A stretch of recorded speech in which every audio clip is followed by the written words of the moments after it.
কোরআনে কারিমে 5 জন উলুল আজম মিনার রাসূল সম্মানের দৃষ্টিকোণ থেকে 5 জন নবী এবং রাসূলের কথা আল্লাহ পাক আলোচনা করেছেন। তার ভিতরে 5 জন রাসূলের ভিতরে হযরত নূহ আলাইহিস সালাম অন্যতম। বর্তমান ইরাকের সাউদান নামক একটি এলাকা আছে, সেই ইরাকের এই সাউদান নামক এলাকাতে হযরত নূহ আলাইহিস সালামের জন্ম হয়েছিল এবং ইরাককে কেন্দ্র করেই ওনার এই দাওয়াতি কার্যক্রম চলছিল। বর্তমান ইরাক সে আমলের ওনার জন্মস্থান, জন্মভূমি। ওয়ালাবিসা ফীহিম আলফা সানাতিন ইল্লা 50 আমান, তিনি পৃথিবীতে প্রায় 950 বছর 950 বছর মানুষকে কালেমার দাওয়াত দিয়েছিলেন।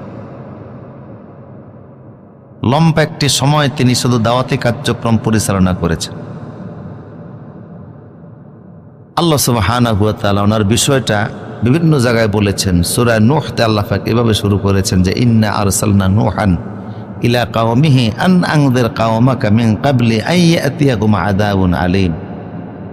আমি নূহকে তার স্বজাতির জন্য পাঠালাম, সে তার স্বজাতির কাছে গেল এই কারণে তাদেরকে যেন ভয় দেখাতে পারে, সুসংবাদ দিতে পারে, দুঃসংবাদও দিতে পারে, আশাও দেখাতে পারে, আবার আযাবের ভয়ও দেখাতে পারে।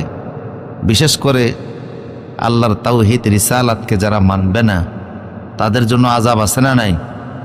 কঠিন আযাব যেন তাদেরকে দেখাতে পারে, প্রত্যক্ষ করাতে পারে, শোনাতে পারে, বুঝাতে পারে, তাওহীদের পানি যেন শোনাতে পারে, সেই জন্য পাঠিয়েছিলাম।